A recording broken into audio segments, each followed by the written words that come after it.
And so therefore now we're in the 21st century, and we have media and propaganda and movies and all this other stuff, and the image of white womanhood is everywhere, and black women don't get to have like their own space, and all that is the fault of black men's collective failure of not winning a race war. So black women are just going to sit around and they're just going to be angry and mad until black men win a race war. And what else? Something else I was going to say about until black men win a race war and atone for the sins of failure for black women, so that black women can feel, what the white woman, has basically takes for granted, right? And then there's the aspect of where, like, not only do black women want to feel like superior and promoted in the standard of beauty and all that, they want other women to feel insecure, because black women have been made to feel insecure about who they are and their identity, and black men are a part of that. How dare we even look at other races of women and find them attractive? No, we must make it known that the black woman is our first choice and our preference to the highest order. Doesn't matter that the majority of black men are marrying black women. That does not matter. What matters are who the high profile black men are, who the wealthiest black men are, who they're picking, who they're choosing, because that is what everybody sees. And so all of those men have to be on code, on top of winning a race war. Because, them just simply being, it's bad enough that you lost the race war, but it's even worse that you lost the race war and you're out here cavorting with the enemy, right? And that's how these women view it. So black men owe black women reparations for losing the race war. So anything that we do is it's like back taxes. Like there is no, we're not what do you want to call it? We're not, is it paying it forward? We're not we're not like doing it as some sort of mutual exchange. No, this is debt that has accrued interest. You see? So anything we do, anything that you build, any positive thing that you, any resources that you acquire, you're supposed to just hand a portion of your resources over to black women like tithes, right? Because that's what you're supposed to do, right? Because you owe black women. So they're like the church, to sit there and collect.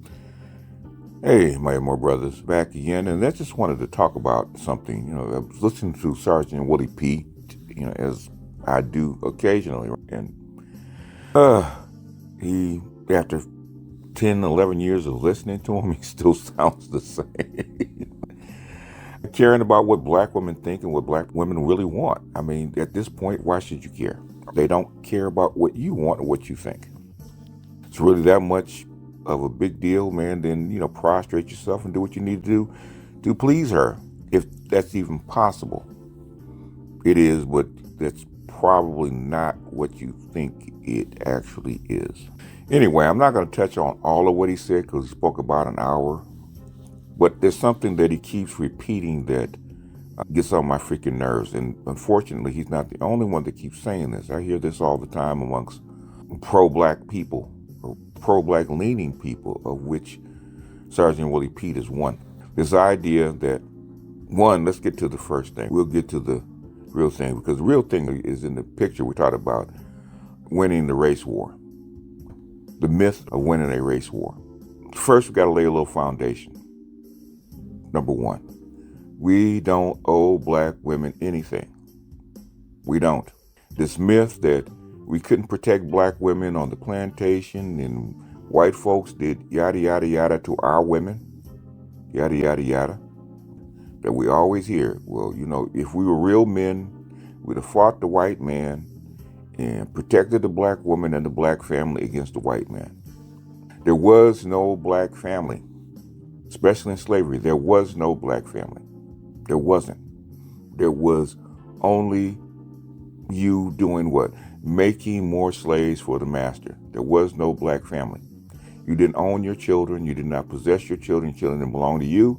They really didn't even belong to her. She had parental discretion over those children. They were never yours. The family was never yours. The family may have been an idea that has been sold to you, but it was never yours. Let's get that out of the way. You don't owe her anything. She was never your woman. She was not brought here to be your woman. She was brought here to reproduce product, human capital, to be sold and be used to make profit like a machine. You are that machine that she was supposed to produce, so you can go out and work and toil that land and make profits for the masters and for the country. That's what you were there for. Number two, there is no Africa land, so to speak, where they invaded and took a whole people and brought them over here as a group. We weren't a native tribes where they conquered a native tribe and brought them back. There was no conquering going on the continent. That's why the book Daughters of the Trade was so important. There was no slave stealing. There was slave buying. They bought you. And sometimes they ordered you, just like on a catalog. I need a farmer that knows how to grow cotton. And the black folks that captured slaves inside to trade, they went into a place where the tribe grew cotton and they stole men. Chained them up, brought them back, put them on a boat and sent them off. It's like an order. They were sold. Had nothing about stealing a whole family and bringing them back. That didn't happen. There's thousands of tribes over millions of miles. Millions of square miles and thousands of tribes where these people were taken, stolen, brought off the land, and then shipped like a product back to the United States. There was no family. Because to have a family, that means you have dominion over those people. You never did.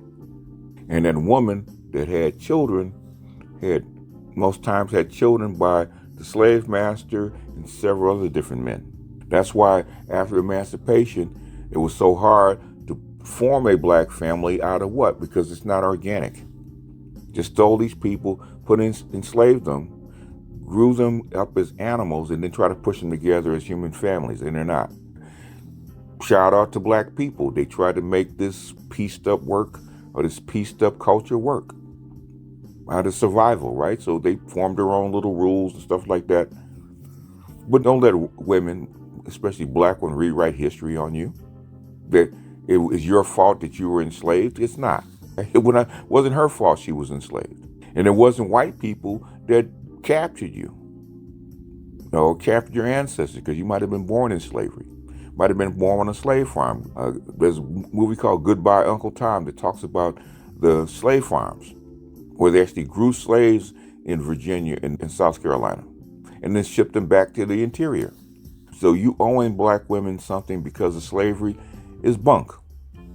Don't let them do it to you. So we now get to the fact that we don't owe black women anything. And I need black men to stop feeling that guilt like they failed as a man, because there's nothing you could have done about it. If you could have done anything about it, they'd have never put you on the boat in the first place. If they captured you and put you on a boat, then there's very little you could have done about it. If you could have, you would have. And no way a 15-year-old is going to overcome 3 or 4 grown men with weapons, escape, and basically beat them down and run off. It doesn't work that way. It doesn't work that way now. They still do the same thing. They still sell slaves over there. Just don't get this shit twisted. It is what it is. Stop feeling guilty. Now that we establish that we don't owe them anything, because there is no debt that black men owe to black women. There is no debt. And the reason that they're in charge is because they were set up to be in charge by the slave masters. Slave masters put black women over the black family. Black men didn't. They had no say. In fact, I still think they don't have a say, but that's another story. Now, fast forward to this. Saying that to prove yourselves to black women, you need to win a race war and put her in the status of a white woman. But white men have done nothing to have that status. Because white men just all of a sudden, out of nowhere, just became people on top of the world. White folks slaughtered about 200 million people to get where they got. No joke.